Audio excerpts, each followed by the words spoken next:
na ye lelo kotala bino bamapinga na biso ya kala na pe ba oyo bakoti sika o babengi na lopoto ba recrue akotonda bino botondi ya maemanso bozali kosala pona ekolo na biso Congo. Makanisi na bino nyonso botinda yango na mosala. O etali ba famille na bino. O etali kolia na bino. Kolala na bino, kofanda, formation na bino botikela yango ngai. Bino bozalande na mosala na bino. L'État il faut créer une infrastructure où la population a vivre. Parce que au-delà, il y a misala na mboka yo yebi ko trouver misala na Congo eza lix alors que na pays mususu misala elukaka batu baluka misala te. Mais maintenant les pauvres commerçants on bazo souffrir ba planter ba zela ebota ba buka ba tiana mituka ba futa transport et arriver na beach ba qui a retraversé ezate pi biloko no sepoli. Au moins pourquoi bazo kufanoki. Merci beaucoup. AVC bon. Voilà bandeko balandi. Ndeko dans ce que ça m'a pas avant on me rappelle. Et que ça la bilo sonité bandeko Congo central. Vous avez bandeko na biso ba congolais. Province za ya biso Congo za ya biso nyoso. Mais vous avez bandeko originaire. Parmi bino toka bato minene. Bana monsolo. Baza ba opérateur économique à minene. Mais qu'est-ce qui fait que province na bino zonga kasima? Province na biso ya Congo central zonga kasima. Ba gouverneur ba koleka problème kana Congo central, li kamba bac. Voilà un privé abi, ça coûte pas trop. Avec 50 000 $. Alors, ce que je suis maté, est-ce qu'on peut pas, parce que au Radicabo, avant ma banga na balabala, il faut les autorisations. Mais au moins, balabala, ils ont mabé. Au moins, beaucoup de gouverneurs et la ville, à l'autre côté. La population a souffert. Alors, tout le monde a un un particulier ne peut pas l'autre. De quoi on a tourné, Jean-Claude? Est-ce que ce que l'État peut qui ça, tout le monde est bac. Mais un privé à quoi il a sali bac ou a tiré péage et sous la population. Gouverneur, non mais parce que déjà même pendant comme la Louosi, le gouverneur a souligné à Gimpemba a comité à 7 km de Louosi a comité bon je ne sais pas avec cet état dans cet état des choses je ne sais pas comment on va résoudre un problème sans pourtant s'imprégner sur place de ce problème. C'est compliqué et donc dans le Congo central, conscience. Au moins, il n'y a pas de outils. Il n'y a pas de outils. Et ça, différents makasi. Je préfère à tout matouana. Je préfère à tout matouana. Je préfère Justin Wemba. Mais non, mais parce que les choses. Je préfère à tout matouana. Merci papa na Congo central toujours kayo. Papa Sentinelle en tout cas les Gabou les lois dans la moi ils très capital pour la biso dans la Congo central. Et il dit que tu connais ta dossier à 6 milliards awa et puis dans la province. Tout le monde est mon salité. Est-ce beaucoup pour bien la tête cabinet gouverneur dit autour na motuna. Ndeko eloko a soulevé. Avec baudi ko ka 2 milliards et bungaki.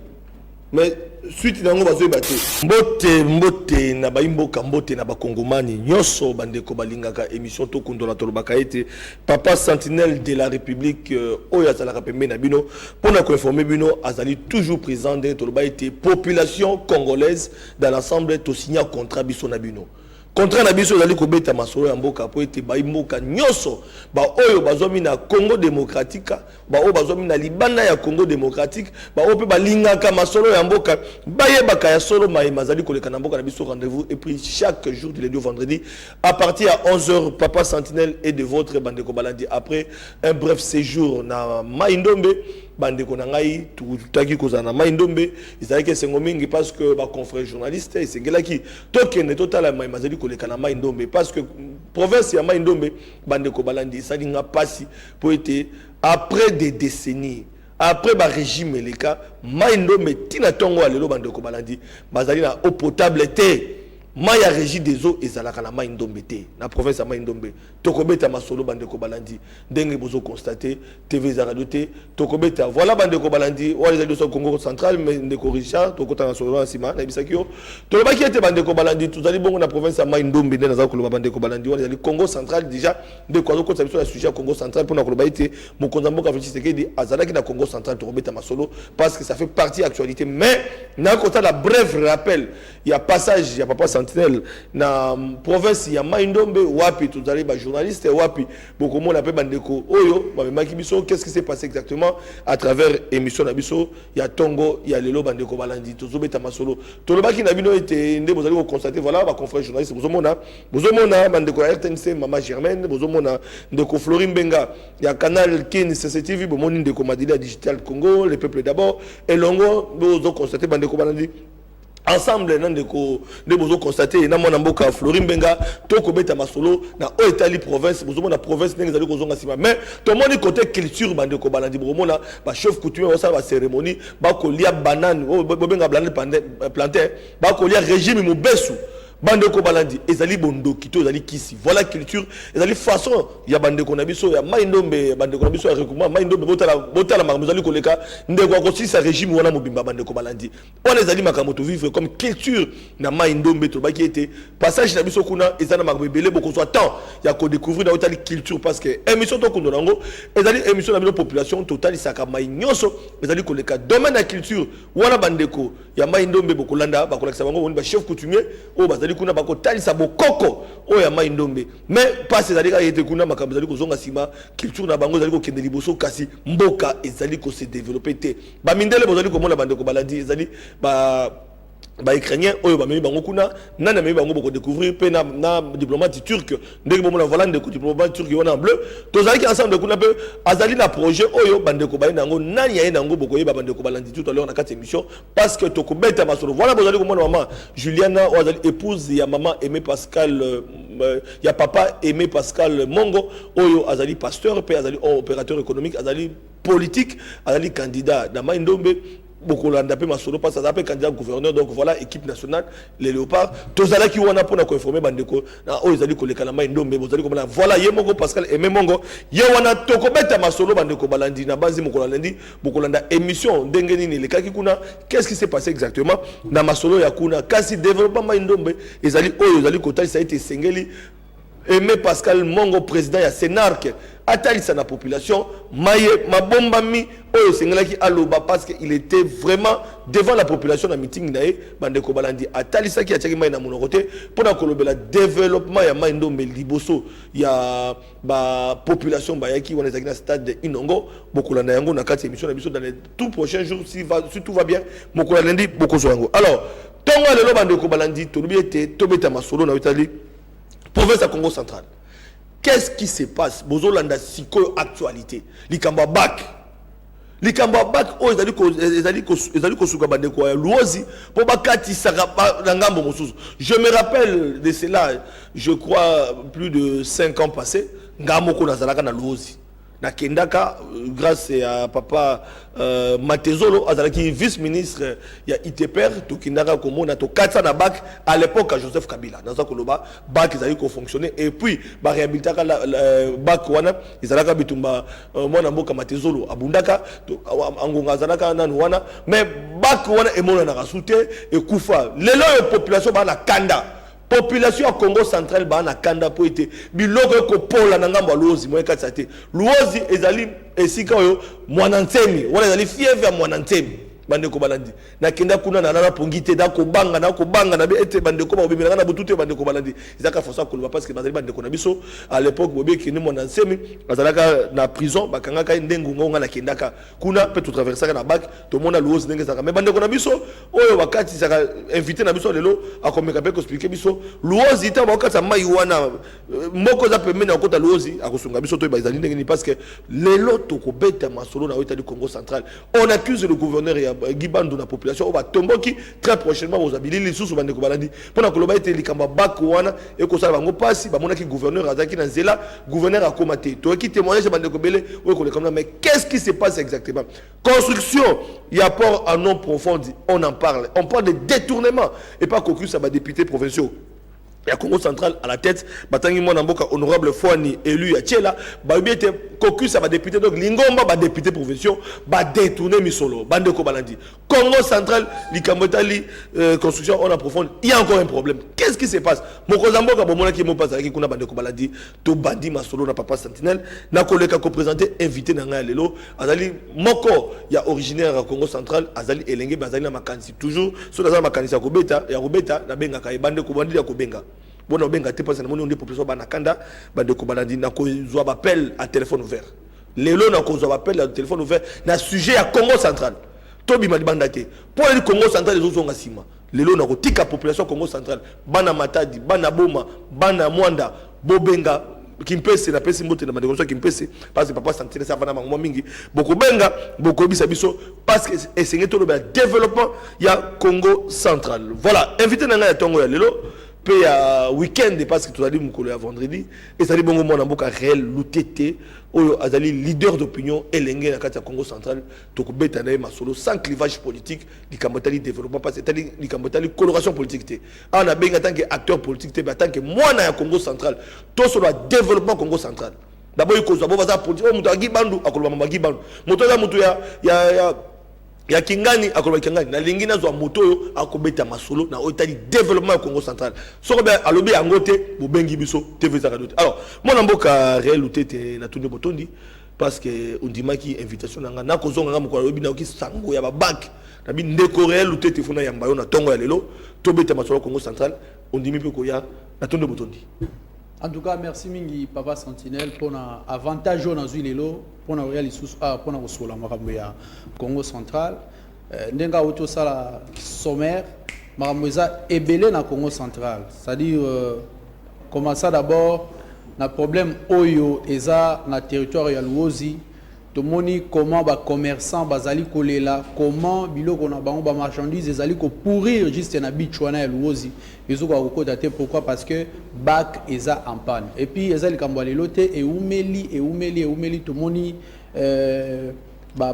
député sénateur notamment sénatrice Nefertiti Moudianza sali ba démarche moko ya makasi déjà et comme peut-être en fait c'est ça déjà proche il y a des résultats pour solution wana et tokokota na otali mwana mboka Ngoudianza Nefertitude sénatrice tozana élément na sénatrice Nefertitude Ngoudianza voilà tozana vidéo na ye tokolanda pe toyeba mais likamotana no caucus ya ba député ya ba élu lokola na mutu na honorable Fouani wala di élu ya Tchela toki daba nungu ya ba député ba komi ko détourner misolo to bi di makamala mona mboka relo tete population ko benga akobenga po numéro yangwana eloko to koyoka na itali ba député kokusa ba député eza ndengeni. En tout cas merci Ndeko Flavien parce que au moins il fallait tout dissiper malentendu par rapport à ce Joana honorable fois linga na yoka kaye na mona ena mté na yoka kaye na mona ena mté mais soki lelo tozana ba député na ndenge na musika na yokela ba kuna ye bato baza sérieux na Congo central même na République démocratique du Congo et je pense qu'il est parmi parce que na yokana mtena makambo moko boyebo c'est pour la première fois même na yoki ke obalobi non mangamba port en eau profonde et tout ça ba pesi ba député mbongo pour ba privilégier construction ya pont route rail Kinshasa Brazzaville mais je veux dire par rapport à l'information dans Zanango ça faux. Parce qu'il est là, ceux qui au na Mwanda. J'étais à Mwanda, je vis que les travaux vont bon train, basant la phase d'enrochement, bazo enrocher et tout ça parce que les au moment où la mouki mbalamongo port et bimi, ce sont des grands travaux qui nécessitent des temps et suffisamment de temps même parce que pour un eau profonde, les a superstructure, ou les a mounene, les a ratene, tout la mouki batongi, ceux qui ni non. Alors, le député provinciaux nationaux. Et surtout, Kokis, Balier, Mbongo, Pona Misalana, je ne pense pas parce que superstructure le rôle à port non profonde. Mais infrastructure. Député, oui, bien sûr. Bien sûr, mais là, on a le baquet. Mais quand on accuse les députés nationaux et quelques députés provinciaux, alors ça met mal à l'aise les populations. Et là, on a le baquet. Port en eau profonde, Ezali, Kagapona Congo central. Ce qui dit que il n'appartient pas aux députés, tout comme Bagotongate. Parce que les infrastructures nationales. Seulement que géographiquement parlant, ils ont moins dans le Congo central. Et donc, les députés nationaux du Congo central, bakoki jamais ko se prévaloir que comme si pour on ezaka ya bango pour baloba que non to kolia mbongo bakotonga ngo tout comme bakotonga ngo te parce qu'ils ne sont qu'au nombre de 23. Croyez-vous que 473 députés wana nyonso batikali bako se laisser faire ceux qui bayoki qui ba député à Congo central ba liembongo pour la construction rapport à nos profonds, je ne pense pas. Et donc eza makele ya pamba oyo peut-être bazo sala pour des intérêts politiques pour la renuire. Et puis je regrette beaucoup dans mon bazui en gras battu comme honorable fan. Pourtant, c'est parmi les députés sérieux de ces pays. Oui, déjà dit de ces pays parce que non. Au moins dit tala. Ceux qui députés vont transmettre biso ba valeur. Na Congo central tout comme la République, ce sont des honorables foani. Donc on a ça été mais je n'ai jamais eu un écho. Dans le sens que on aura besoin de ça, mais non. Mais parce que le président Yakokis, je viens pour enchérir. C'est pas pour rien, il est aussi président Yakokis, ça va député. Parce que ce qu'on a une capacité, on a une valeur, on a un président Yakokis, ça va député. Donc, ma soleil rapport à nos profonds, je pense que bateau bazo vendre ba illusion. D'ailleurs, le chef de l'État était là. Alors, de l'autre côté, je voudrais encore préciser quelque chose. Pour la construction, il y a pont route rail Kinshasa-Brazzaville. Mais est-ce que vous avez Pandisango, Brazzaville est-ce que vous avez déjà bâti les bangas moko, bazotonga pont déjà et bandit tout ça? Nous salamo ezo salemate. Et donc les agaka discours moko fabriqué, teinté na haine pour la renuire au fait na éli na biso Congo central. Moi je ne voudrais pas que baya renuire ba député na biso Congo central ce sont eux qui sont derrière les blocages il y a travaux il y a port à nos profondes. Voilà un peu. Alors moi la mboka reluté le bateau visa reluté na ba investigation tout en image dengue mokonza mboka était des passages na Congo central Fachi Béton. Toyo kana commentaire bande ko na biso image extérieure bande ko balandia ba confrère na biso di banda bolanda na moke eloko nini le kaki Félix Tshisekedi Tshilombo président de la République na Congo central.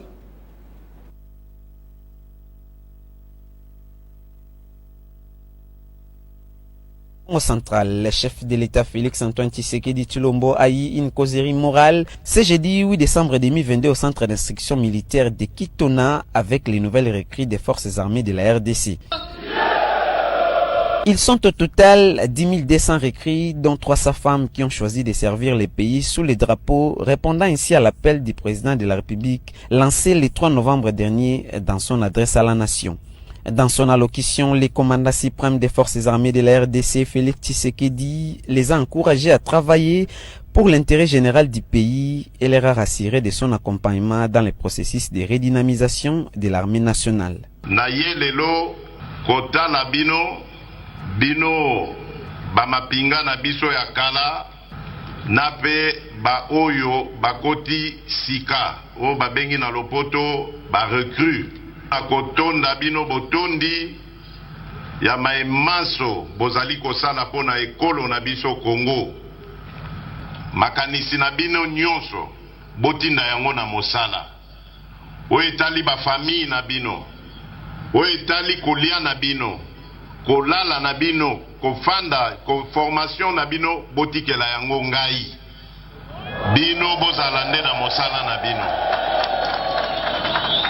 kosepela makasi na komona te bana mboka na appelo na lansaki le 3 novembre batelemi na ba 26 provinces nyonso oya mboka na biso Congo balobi bakokufa pona ekolo na sepeli nango mingi esengeli pe ekolo ezongisela bino longonya.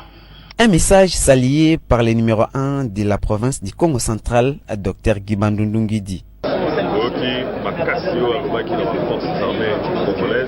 particulièrement dans ma retraite. Ça veut dire que dans un moment où il faut franchir étape, le chef de l'État a au moins une étape où il y a mobilisation à côté de la phase active. défendre beaucoup. Il faut leur défendre beaucoup dans ça qui appelle la jeunesse. Qui vient au Moro, il y a 10 200 recrues au va répondre spontanément à la chef de l'État, Baouti, Missika, Diosso, la République, Baouti, la 26 provinces de la République. Donc, Nazali, na Sengo Mingi, pour Nazali, Gamoko, gouverneur et la province centrale, Nandenge Tozo Yamba, nouvelle recrue, Nandenge chef de l'État, et Europésa à choisir Congo central pour leur faire ça message, on a très fort. Profitant de son bref séjour dans les territoires des Mwanda, le chef de l'État s'est rendu compte de l'état d'avancement des travaux du port en eau profonde de Banana qui sont à l'étape d'enrochement en vue de mieux consolider cette œuvre de grande importance. À cette occasion, le chef de l'exécutif provincial a invité la population de soutenir ces projets.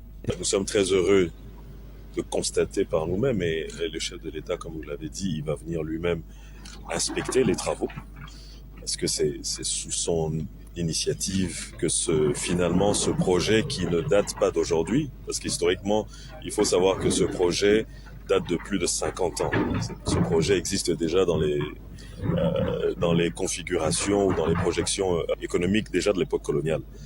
Mais c'est grâce à la volonté du chef de l'État que finalement ce projet matérialise. C'est un projet qui est titanesque. C'est un projet qui économiquement va apporter énormément de choses pour le pays, parce que ça sera un port en eau profonde. Donc absolument, il va nous rendre compétitifs par rapport aux autres ports de la sous-région. Quand un projet se lance, il faut avoir la ferme conviction que ce projet va arriver à son terme. Ce n'est pas une option de commencer à chaque fois critiquer un projet quand il démarre. Au contraire, ce n'est pas un projet qui est fait pour l'intérêt d'une personne, il est fait pour l'intérêt des 100 millions d'habitants de la République démocratique du Congo et de la sous-région. Donc la seule option que nous avons, c'est de tous soutenir le projet pour qu'il puisse voir le jour, parce qu'il est de l'intérêt de tous les Congolais. Notons que la visite du chef de l'État intervient 18 jours après celle de Mbassamboma dans les territoires de Madimba. Extérieur. Merci bandeko wazobenga, bandeko wakomi kubenga, bandeko baotinda ba message, na otanga ba message. Il y a bandeko na biso o bazomi libanda ya Congo bazokoma bazobenga. Alors nous sommes en direct, je rappelle encore l'opinion. Moi na mboka totu kolanda visite à mokonza mboka, apparemment ils en a volé mibale, sololi na mapinga, apesi bango longonya pe pona musala, pe akei ku dala avancement ba travaux na Italie, construction, il y a port en eau profonde. Alors, Toki ko retenir nini? C'est le. Non, en fait, Image Joana et ça lit bien parce que et confirmer davantage, c'est que m'a poussé à comme argument dans le bail que bah débuter bali mbongo bali basai non bali mbongo parce que programme Moana en fait ezali programme ya nation o ezaka raté pour na député à Congo central. C'est ce que je voudrais en fait ko longola na mitu ya batu. Seuls les députés du Congo central ne peuvent pas décider si les sorts de ces ports. C'est-à-dire que ceux qui ont un avantage dans le Congo central, c'est par rapport à la position géographique, point barre. Et dire que, oh, bah, kokis, bah, mbongo, oh, bah, salaki boy, bah, autant à sous honorable fois, c'est marrant. C'est marrant, ils ont quitté au minité. Et donc, pour un eau profonde, tout le monde est bilili, bah, sala, enrichissement. Et bah, tout le monde pour la construction, il y a pont route rail Kinshasa-Brazzaville. Allez-y regarder s'il y a une seule pierre pour la construction, il y a pont route rail Kinshasa-Brazzaville. Donc, ça dit que dans la minute de Roloba, tu dissiper les gens malentendus. Et je n'ai plus rien à dire par rapport à ces sujets. Mais je crois que les députés à Congo central, il faut beaucoup plus unis. Ce n'est pas pour fin électoraliste, c'est que bon, il faut nuire Moutou pour ça. Parce que Moutou a tout l'anda qui est pas tout sous. En le regardant comme ça, c'était un élément envoyé. Batindi à Gendegoloba, député à Congo central, Baliembongo. Député à Bisso à Congo central, Baliembongo. Pour la construction ou construction T à Congo, il y a port en eau profonde. Donc je suis là pour na kotalisa mokilimo bimba tisa ba député na biso kazaka wana te ke baza corrompi ba céder projet pour la construction ya pont route rail Kinshasa Brazzaville. C'est tout ce que la population pouvait retenir. Merci beaucoup. Voilà bandeko banandi toujours koba c'est au koba. mituna ezali okoya toza koenregistre toujours mituna bandeko balandi na bakite na volet ya suka tokozwa temps ya kotanga mituna po bandeko nyonso bayeba qu'est-ce qui se passe et surtout mituna ya population tokozwa yango na bokebi bandeko bazokoma bazotina ba message na bango ba SMS na bango eza kokoma bandeko bapel tokozwa bapel na suka ya émission na biso mais na ota ba SMS ali ya kokoya bandeko ba province musu ba poser ba problème ko etali bango ba mituna bandeko balandi voilà tozokoma kana okoba bandeko balandi na mituna na bino alors likambo ya bac oyo kosunga bandeko kokati ya luozi na mai na ebite na mboka nini kosunga biso likambo oyo ekodivise bai Congo bane Congo tolandi gouverneur Gibandu akendeki bandeko biso babete akomi na décision te balobi akomi akati cité bac pe ezate tolandi bandeko mosusu barapelo na mokonza mboka Félix Tshisekedi Tshilombo ameka kotalela bango ndenga salaki pe na mboka mosusu batiele bango bac pe bandeko mosusu batali ete misolo bandaka kobima basa gouverneur ya Congo central $140,000 et bandaka kobima bandako kotsa bambongo banini bambaza belé elobami autour ya likambo wana mais depuis arrivé à Gibandu bato baza kolela babete bac ezalité et kosunga bato te yambo to kota bandeko balanda na bilili yebisa biso likambango zali boni pour être population ya Congo central ba kona biso ba kubenga ba kotinda ba message yango na baki na lombangu isika na zoma kilobi na zu avion na kozonga mbangu na binde ko yaka to so likambango tali Congo central pour être ba kongomani nyoso bala na papa santé avec toutes les provinces ba ko bitu na mituna wana ndé sekala no balika ba Congo central. OK, merci beaucoup. To kota maman na likambo sikoyo. Merci beaucoup papa Sentinelle. En fait makambo ya bac et za leloté. Bac wana ba bac nyoso mi balé wana ezana na luozi est tombé na ba panne récurrente na zoyebisa yo comme pas possible babongisi lelo lobi ekufi babongisi lelo alors c'est une situation qui date de très longtemps et ça lelo té lelo osoko moni que population se soulever boye lobi non trop c'est trop c'est parce que ça trop c'est trop ozomona donc ba commerçant va perdre ba marchandise na bango va perdre biloko belé parce que quand on arrive à Beach là-bas bon bageza à panne bon wa osali lo mon côté. Alors nous avons vu bah élus il y a population les élus des élus je parle des sénateurs voilà et belé bazwaki en fait bazwaki citation en Omer na kotala visiblement boy neto loba et en maman moko o ba bengi sénatrice Nefertiti Ngoudianza il a pris la citation à bras le corps honnêtement ça il faut ko vraiment accent moko wana parce que tant maman Nefertiti Ngoudianza sénatrice azali komene ba démarche kitamata na Kinshasa amona directeur général à OVD alekana perchoir liboso ya Sénat kotali sa citation ya bac ça ne date pas d'aujourd'hui mais tilelo oyo solution ezali kozwa maté mais tout ça mutuna. Alors que fait le gouvernement provincial? Bon en fait le problème est comment on a les compétences n'angati. Oh, les compétences sont d'attribution gouvernement central et puis gouvernement provincial à niveau assez aux hommes. Alors par rapport à l'urgence par rapport à la situation ESA sur terrain est-ce que ce qui gouvernement par exemple le provincial lobby que non et résoudre la situation pour la population non ESA les sous je pense non. Non, donc le gouvernement provincial est sur l'autre message à gouverneur Gibandu parce que nous parlons de la province du Congo central et ça numéro 1 il y a province américain comme ça nuance on a dit Cameroun mais il y a qui Congo bande koto lande bongo tozonga ndeko sunga biso alimola biso moi extrait on a quelques secondes on a gouverneur ngalo banini parce que population ba papa santité lobela likambo mokonzi ya biso ya province alobaki mais yo kisa na bande ko likambo comme ça tozonga pour te tuba et surtout que gouverneur on a la kaka yo ko ya Congo central ti lelo ba la kaka o ya gate donc ba yebi ponyo ya gate pour ko découvrir mambebele na la kaka na bato na uti mai ndombe na okinde katanga na tozonga katanga na koya Congo central ngamo ko na oya na za koya na bande ko balandi pour tu ba vérité parce que gouverneur alaka ti lelo to koyoka soki ka ko komi ko benga ko biloko nyongo papa sa za kasima motote anesi ma population ba papa sa to kana no gouverneur TV de radio te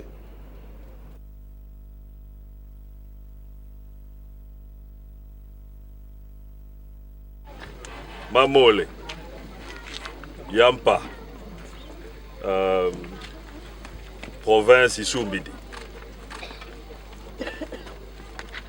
Yé ba moteur Yampa province Isumbidi en principe trafic, il y a deux rives.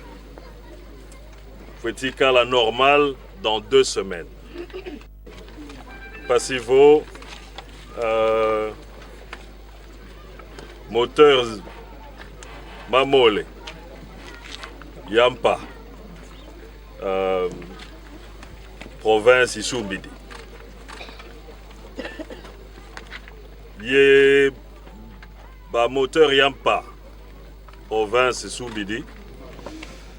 Voilà, bana Congo central, boloba papa sentinelle, na yaki mbangu na zali na Kinshasa te. Lobi na zu pepo mbangu pour être na tonga de l'auto maso Congo central parce que papa sentinelle atakasi ma population. Kaka ndenge boloka ki na ngambo ya Lubumbashi et pas Kiabula. Makambebele loba melikamba vola ba minerai, batanga ministre provincial ya intérieur. Ya Katanga na Italie ba minerai ko ibama kuna batanga un magistrat o azali sima ko protéger batu ba lobela procureur général ya kuna bo monaka bande ko balandité vedaka doté batanga kaka gouverneur Kiabula o salaki ki na yamba ndeko moko communicateur Enoch oyo ayaki kulubalika mbwana mais papa sentinelle singa ko makatanga a découvrir qu'est-ce qui se passe en tant que journaliste d'investigation akoya tout dans la Congo central gouverneur à la ka micro yo koma kuna ekendaka te yebisa biso ndeko gouverneur batu balandi parce que le Congo central to ba makamango ba évolution ba travaux développement Congo central tomba Congo central to comprendre mais na message mo ke wana population c'est papa sa tête c'est là biso gouverneur lo banini wana na Kikongo pour ba comprendre te. Bon, Dego Sentinelle, au fait, sans que nous s'attarder là-dessus, par rapport à la communication à gouverneur, je pense que d'abord, c'est une communication très asthénique, faible. Telingala, mais Telingala, ma français, c'est mission population, ma français, c'est discours, en fait, communication, ils ont lemba makasi, ils ont na énergie, donc le gouverneur a un sérieux problème pour parler la langue, en fait. Les Kikongo. Alors, Kikongo. Non, mais regardez comment le gouverneur est en train de balbutier. Donc, c'est très difficile. Je pense que c'est parmi les raisons où ça peut-être à postuler dans Matadi, parce qu'à Matadi, on parle lingala aussi trop par rapport à Kikongo. Bon. Donc, et ces points-là, vous voyez, nous avons raison pour y aller dans Matadi, parce que déjà avec ça, dans le Songololo, pour battre les campagnes, c'est très compliqué. À Louozi, parce qu'à Louozi, c'est les Kikongo. Alors que le gouverneur visiblement un problème sérieux de Kikongo. Et je pense que la cellule de communication du gouverneur devait aider les chefs. Service de communication, il faut aider les chefs parce que quand les chefs ont des insuffisances par rapport à... Oui, il fallait l'Ubaga Lingala, fallait l'Ubaga... Mais bon, on peut critiquer ça. Quand il parle, c'est pas Lingala les langues nationales. Partout au Congo, sur le Lingala. Mais maintenant, au lieu que le gouverneur Lobana Talingala va brandir suffisant. Alors, message des alakati. Bon, message, je n'ai pas pu comprendre ce que le gouverneur. Ben oui, parce que je suis clair. C'est comme ça que je dis que. Nayoka Kikongo, mais ce que j'ai compris, les Arabes, Babole, ceux qui back, 2 semaines, tout ça. Donc, je n'ai rien compris.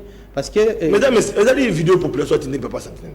Donc, bon, je ne comprends pas. Je n'ai rien compris d'ailleurs. Je comprends que le gouverneur. Donc, vous avez l'ordre. Ah oui, bon, en fait, d'ailleurs, ils sont dans le lobby 2 semaines. N'inviter 2 semaines avant qu'il y ait une solution. Je n'ai rien compris. Et donc, en tout cas, je lui donne raison pourquoi elle a choisi Matadi comme candidat.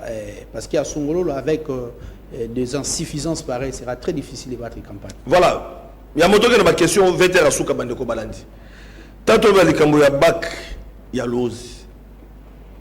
Bon, la surprise au Bandeko Balandi. Toujours complicité à la population.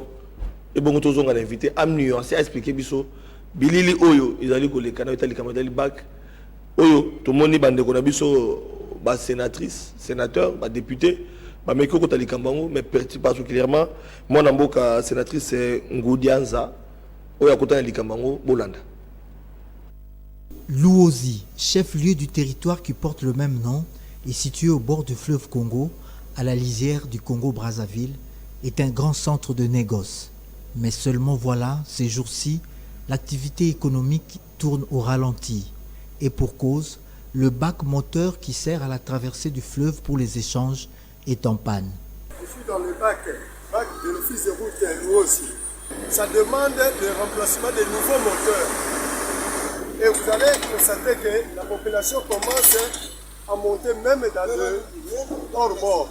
Je demande aux autorités afin que tu puisses prendre ça au sérieux. Cette situation préjudicie le commerce agricole périssable dans le Congo central. Ce bac, vétuste de 35 tonnes, est géré par l'office de route. L'élu des élus du Congo central, Nefertiti Ngoudianza, multiplie les plaidoyers auprès des autorités pour la remise en service de ce bac. Elle s'est rendue dernièrement auprès des autorités de l'office de route pour plaider la cause de ce territoire qui compte près de 200 000 âmes. Nefertiti Ngoudianza, qui a fait plusieurs visites dans le coin, ne s'est pas arrêtée à l'office de route pour son plaidoyer.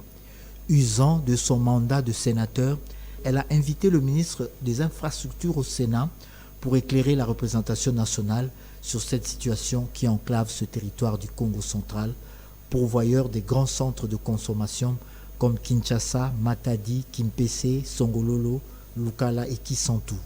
Ce bac moteur, qui date de 1997, est non seulement vétuste, mais en piteux état. D'où les cris de cœur de la sénatrice Ngoudianza pour sa réhabilitation et sa reprise de service. Je vais parler de Luozi, encore et toujours Luozi. Monsieur le ministre d'État, ce territoire a 3 entrées et toutes ces entrées utilisent un bac. Un pauvre bac de 15 tonnes. Ce bac tombe de façon récurrente en panne. Et on se pose même la question pour la survie du programme de 145 territoires. Comment allons-nous acheminer les matériaux là-bas? Monsieur le ministre d'État, pensez à doter Luozi d'un bac d'une grande capacité. En l'absence d'un pont sur le fleuve à ce niveau, ce bac est si vital pour l'économie de la région et mérite qu'on s'y penche le plus. Voilà, Tolandi, sénatrice Nefertitude Ngoudia, voilà. Nefertitude, voilà, la mère du monde. Atal ici, Eloko Oyo est préoccupé, tant que le ministre d'État. Likambo Etali infrastructure, Likambo Etali développement, il y a 145 territoires. Est-ce que ceux qui battent les autres salatés, tout le monde a veillé à l'élection? 145 territoires parmi les territoires à l'ouest, c'est que Kuna Nakati Misada est comaté. Aussi, on a un problème à courant, très sérieux. On a un problème à infrastructure routière à Balabal. Est-ce que beaucoup salaté que le Congo central va tomber dans l'élection contre mon Konzamboka fait ce qu'il doit être candidat? Dans toutes les questions. Ceux qui battent Kouana et que ça atteint une dernière population bandit Kotomboka. Voilà, m'appelle les bandits. Bandit Kobalandina Baki, Nakoyama m'appelle. Je ne peux pas répondre. Allô? Allô? Voilà, Ndegwaki, Ndego Benga. Dans un Golbakino, tout côté de la série, il y a un appel, il y a un message tout le temps. Ce qui back wana, de réalisation, Sunganga Bandegwa Mona back wana, Masua wana. Ce qui Masua, ils ont aidé la population. Et qu'on servi 3 entrées. Évacuation biloko mouvement de tambola tout ça mais maman sénatrice a zongi pour na global sous pour na globalité ceux qui baquent ko ça la tête développement 145 territoires donc la Congo central est utopique et ça loka mo Konzamboka abosa le Congo central tant que na pona mais est-ce que la malamu même pour na élu ba député à Kalawan ba ko sanctionné voilà allô allô Ndego bonjour motuna na obengi biso wapi toujours Kayo. Comment on a dit merci? Voilà, Dieu merci toujours Kayo. On est en direct. Selon on a s'éloigné la télévision, selon on a la téléphone, toujours Kayo. On est en direct de s'éloigner la télévision. Yo selon la téléphone. Ça va. Ce qui est moyen d'exaler vraiment par autorité la mission d'abord provinciale. Parce que d'abord, l'autorité de la mission provinciale. La Poussani.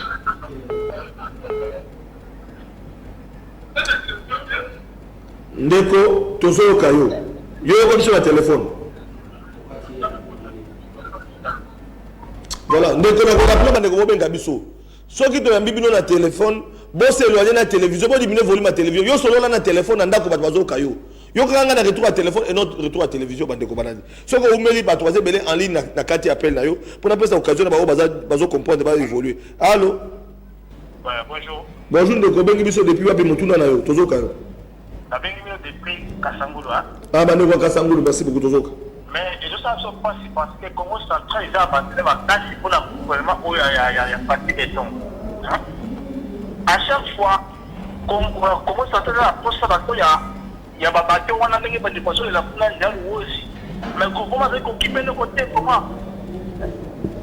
Congo central qu'on s'engage aide parce que et sous la population à Kenya capitale il y a mais on va occuper par motif mais moi on va détruire le gouvernement pour avoir et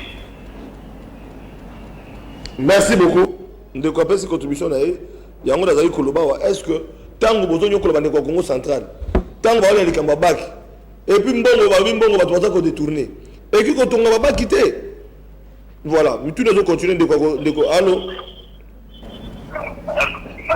oui ndeko bengi biso depuis mboka nini obini la bienvenue na Kim na Kenya na l'émission. Oui. Alors nous on a une bandanga parce na maluba na mission de l'écoute. Il faut tous soit d'origine congolais tout d'origine ici où province. Il faut taper na d'origine parce que pour ça pas sport. Il y a tout ma merci beaucoup. Voilà. Donc on a un dossier.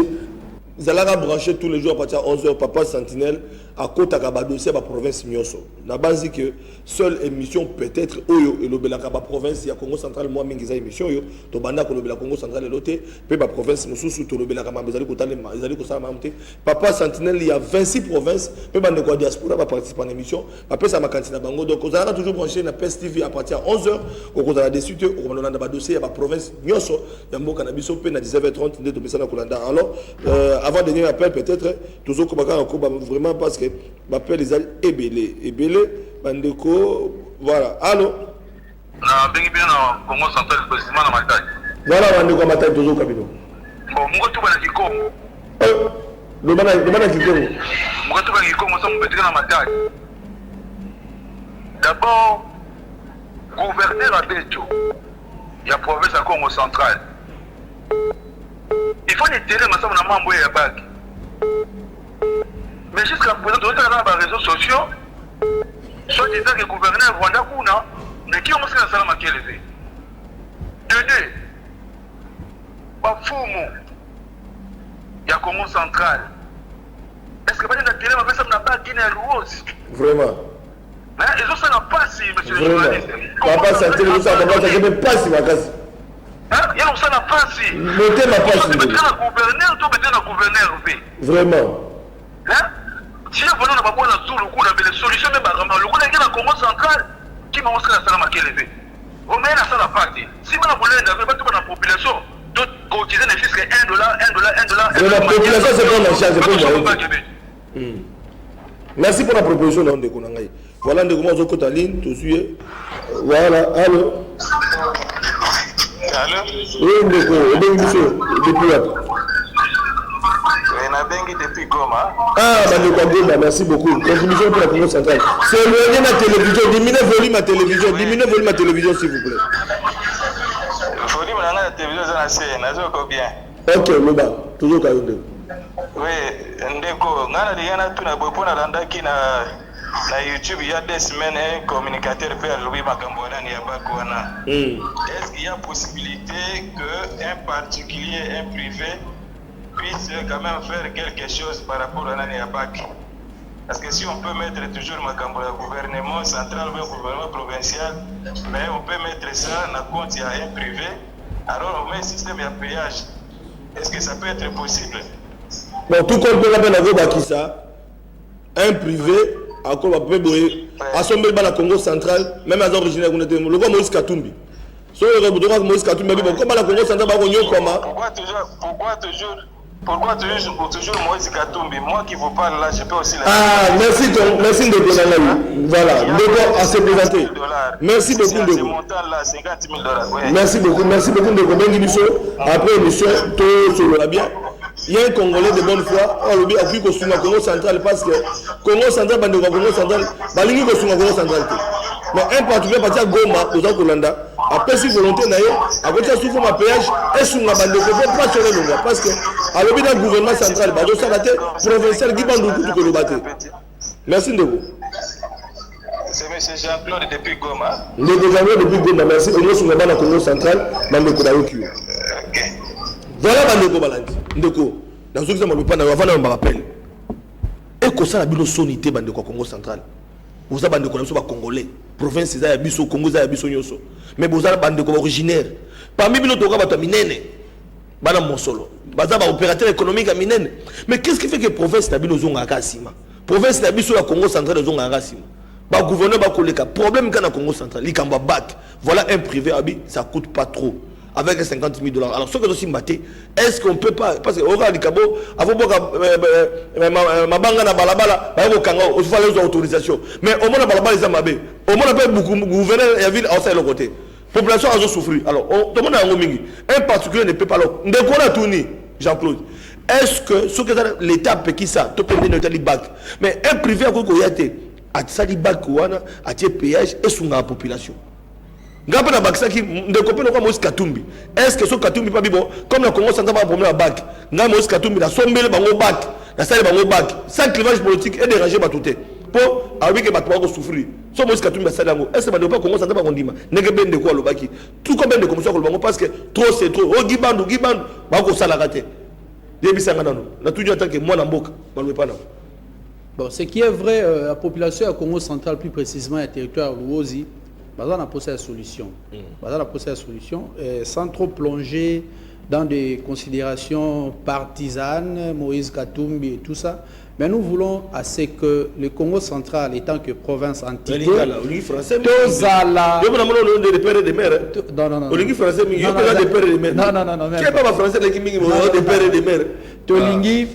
sans si à responsabilité et zonga. Dans le gouvernement provincial par rapport à Cameroun. Merci beaucoup. Au Cameroun, chaque temps, on va la télévision, communauté congolaise. Dans le Cameroun, papa Edo, bonjour papa Edo, antenne Toko dans le Cameroun. Vous avez belé le besoin de télévision.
Merci.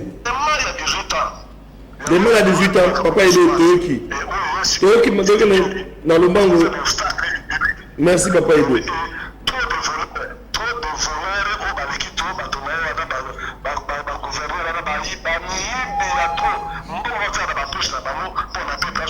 Merci beaucoup. Voilà le gouverneur mingi balobi baza ba meyi ba ko sunga population te ba ko tshaka mbongo na poche na bango population souffre. Alors ndeko réel dans 2 minutes retenir nini likambo parce que téléphone ngi panza.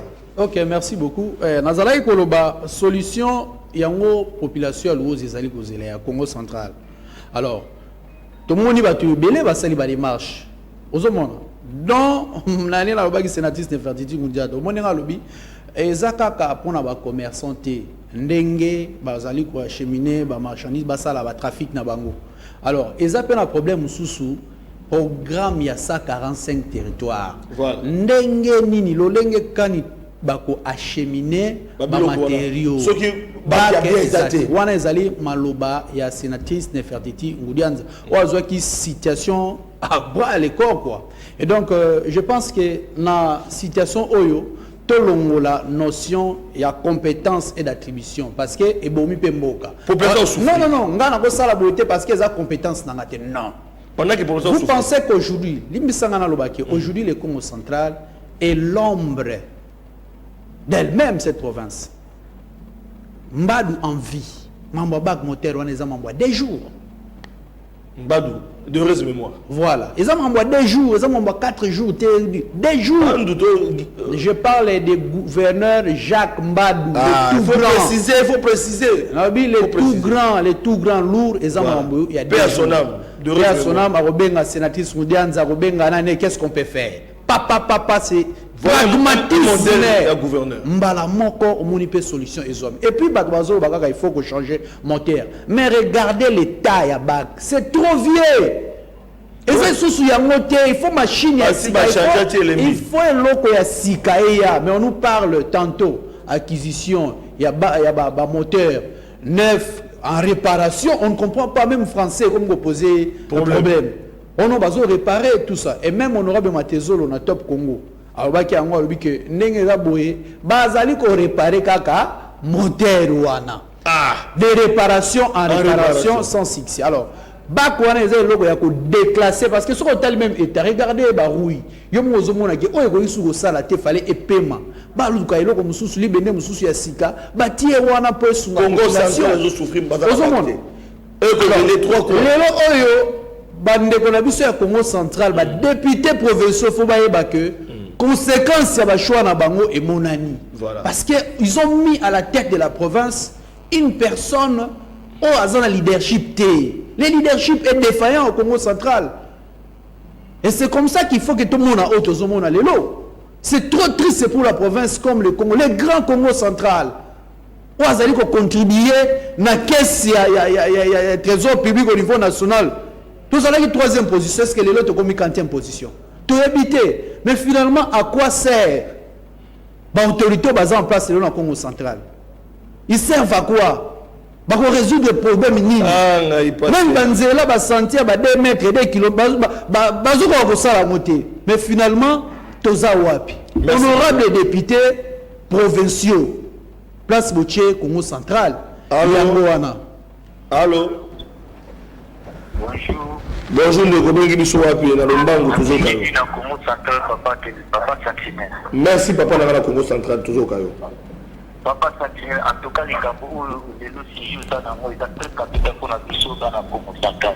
Et il dit que tu connais aussi à 6 milliards et puis dans la province. Tout le monde est mon salité. Et c'est beaucoup pour bien la tête cabinet gouverneur. Tout le monde est mon tournant. Ndeko eloko a soulevé avec bauti ko ka 2 milliards et bungaki mais suite nango bazo baté mais to ya likamba ba ki soki ya 150 000 $ ou 50 000 $ et nkani Zambie Congo central et allô Ndeko to suite ya mbio oui on est en direct au bengi biso wa bitu ka na bengi na ville ya Boma na Congo central na ville ya Boma bande ko Boma lo sako to ka yo. Aïe, de quoi qu'il y a. Allô? Aïe, bande ko bazo kende kaka donc ba pe les autres kaka donc bolimbi c'est allô? Allô? Allô, bonjour. Oui, bonjour, papa, vous en direct toujours quand même biso wa. Problème à Congo central où vous avez la pour pas quoi déjà on va manque de volonté na Congo central mo muzana et comme il va aller dans le Babuya au moins dans mon on a plutôt pour ça là église hein pas voter loi mon ko na parlement faut ça l'église faut na 200 hectares ya dilanga. Merci beaucoup. Avant ça l'église faut na 200 hectares ya dilanga. Ndeko to besoin la contribution là. Allô, tu rejoins la contribution. Allô, tu rejoins la contribution là. Bande ko benga biso alors. Le bande ko balandi. Botika les gars 2 minutes ya appel. pour te clôturer si ça n'a invité nangai oyo akoyandona na mituna na bino allo ndeko nazuyo allo oui obengi biso na lombango oui Congo central eza abandonné papa na ngai le gars Congo central eza abandonné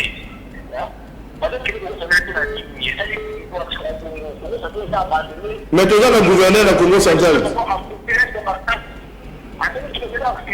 Et bon, tu as le gouverneur de Congo central. A démissionné. Donc Guy Banda a démissionné.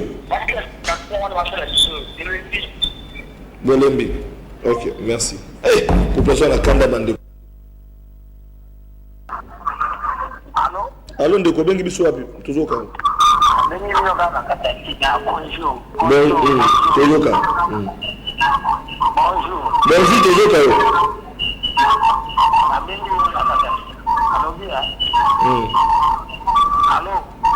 yo ndeko seloni la pose de télévision so bobengo seloni la télévision allô oui allô bonjour oui ndeko bengi biso wapi tozoka mokuyana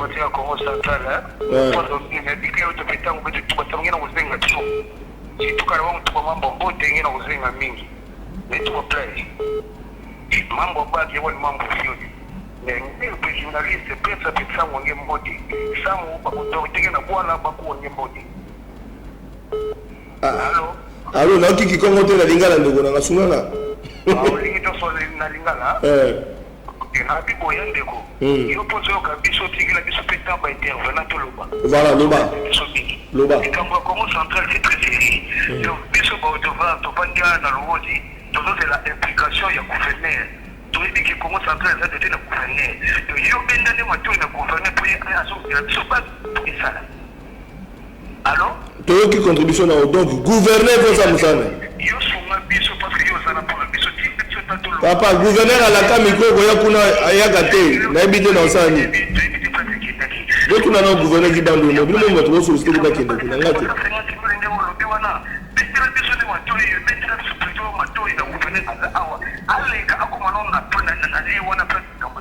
Voilà, on devrait lutter dans le banque population.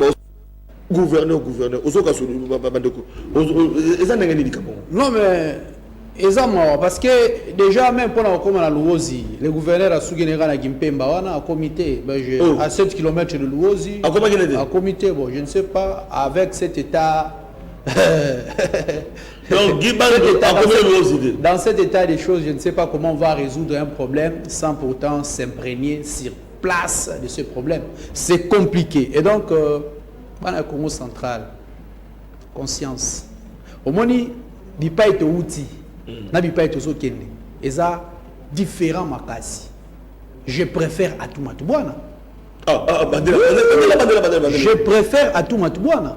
Je préfère Justin Wemba. Mais non, mais parce que les choses.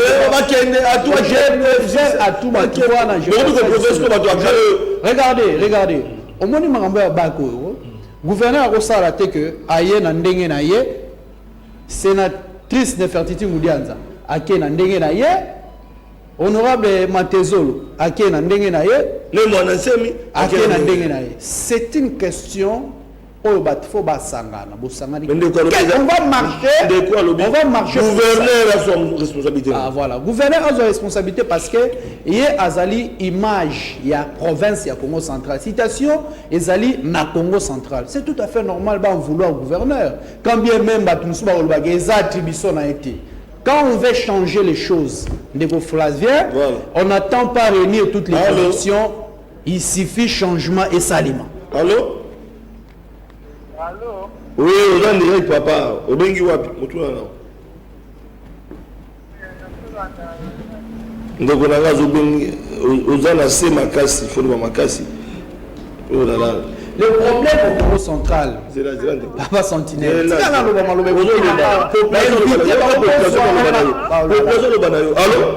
Allô, bonjour papa. Oui, au Bengi Wapi. Voilà, mon tour n'a pas réalité. En tout cas, vraiment, papa, nous sommes à Congo central. Ah, voilà. Dernier appel à mon R na biso koki. Donc alors voilà. la pose 2 minutes. Oyambi problème. Oyambi appel et belé. Appel mon côté contraire par rapport il y a autre chose dans la messa. Ce qui prouve que toza na droiture, toza dans les bons sens. Alors, naina lo baboui. Congo central et le réseau ça la passe hein? Aussi ba leader, ba autorité, ba député, ils sont divisés. Ça il faut le dire. Likambo oya bak ezaye likambo ya bosangani batnyoso basangana bazwa solution pour population et se retrouver parce que ba perte zo sala est énorme. Vous imaginez conteneur mobimba ya 20 pieds ya malala et poli conteneur ya malala. Mais non, soki na ebisio ke yo malala po bote sala combien de temps? Mutu kambimbe poli ya malala, mutu kambimbe bitabe poli. Vous imaginez population est pauvre, ils ont lukana na pasi. L'État, il faut créer une infrastructure pour la population, pour vivre. Parce que au-delà, il y a Misala na Mboka, yo yebi, quand tu veux Misala na Congo, il y a l'X, alors qu'il y a un pays Moussou, Misala et Lukaka Batu, Baluga Misala te. Mais maintenant, les pauvres commerçants, on va souffrir, va planter, va zéla, et bota, va bouka, va tchana mitu, va foutre à transport. Et arriver na beach, qui a retraversé et ATP Bilorono se poli. Au moins, pourquoi on pour Fanoki? Merci beaucoup. AVC beau. Alors, voilà, en dernier lieu, on a félicité ma démarche très avancée à la sénatrice Nefertiti Moudianza, quand bien même le gouverneur Alani Nassima, donc ça va déjà. Je pense que ceux qui peuvent s'engager, ça les bloque et ça la bien. Alors, par rapport à la citation, rapport à nos profondes, pas de malentendus, pas des illusions. Vous avez merci beaucoup de l'État à quitter sur le terrain et puis Moussa les a Salema. Député Mongoté, nationaux à Liembongo pour freiner Misala. Alors en passant, salut à l'honorable Fouani. Descendance, merci beaucoup. Va continuer même qui soit bien pour l'intérêt à la province et voilà. De la République de Moitié. Nous sommes arrivés à la fin. Nous avons 2 textos. Parce que ça va nous couper ces informations mais sous en dehors il y a plateau na biso oyo ndeko ya komeli biso à lobby ndeko ya komeli biso il y a 27 minutes. Bonjour ndeko papa Sentinelle ba émission na yo ezosunga population makasi merci beaucoup la réalisation Nzambe asunga yo matondo mingi mais question oyo population azomituna pourquoi gouvernement na biso azo respecter ba accord na yité lelo ezana accord il y a ba médecin non primé il faut pas aligner chef de l'État après ça même meeting mais exécution na yango ezo bloqué ba médecin oyo na komi ba komi kola la même libanda pour réclamer droit na bango surtout dans la ville province ya Kinshasa mais ezo simbaka kate et pourtant bazo salela gouvernement plus de 3 ans lobela bango s'il vous plaît vous allez mosungi la population opprimée ndeko na kozongela ngo lundi bandeko ba pesinga ba message na bango surtout au Italie ba province ezali ebele na kokota yango bandeko banandi na bien grand merci na bandeko yo bayambaki papa Sentinelle na Luozi na plutôt la province à Maïndombe, vous allez qui ebele, boyambaki papa Sentinelle, na équipe de bandeko journaliste, na tout, un grand merci, na bandeko parce que de lundi mardi, beaucoup en exclusivité, émission na biso, tournée na biso na Maïndombe, dengue et les kaki. Je dis encore une fois merci na bandeko bazali kuna surtout tokutanaki grâce à vice-premier ministre plutôt, il y a fonction publique Jean-Pierre Liaou à travers ma agent atindaki na cadre de fonction publique pour être baye baka ba gens ba fonctionner ba nane ba fictif ou pas. J'ai aimé comment on a été gouvernement zali kolandela pour aye ba bande comme susu bazali lelo yo bazali ba matricule rejeté à lokuta ba ko salela ba mususu bazali na 3 numéros matricule mutu yo moko ba mususu baza ba gens fictif ba kufa même solo bimaka to landaka rapport ya Jules Lingeti o atali saka à travers IGF était ezali na ba mbongo belé bimaka oyo e banagate bato bazali te ba mbongo zali ko ba gens fictif musala ezali ko salema to monaki maman Nancy Kabongo oya azali kuna azali kosunga misale kene malamu en tant que fonctionnaire de l'État pour être baleka na koyeba banani oyo bazali ba fictif to pe misale ngese esale ba pour être mokozambo ka Félix Tshisekedi alingi ete ya solo ba fonctionnaire ya solo bazwa misolo na bango ba futa malamu ba oba koyeba misolo de l'État IGF Sakola Bango, merci beaucoup Nanasika Bongo à partir de Maïndombe. Voilà, Tokabani n'a invité Nangai Mokonelo et nous souhaitons encore un bon début de week-end. Naba Congo Manioso, Balanda Biso en direct, puis internaute Nyoso, au Bagolanda Biso, Toto Libino Boton, Dipo Tokutano Mokola lundi, na émission à Sika Maton Dominique.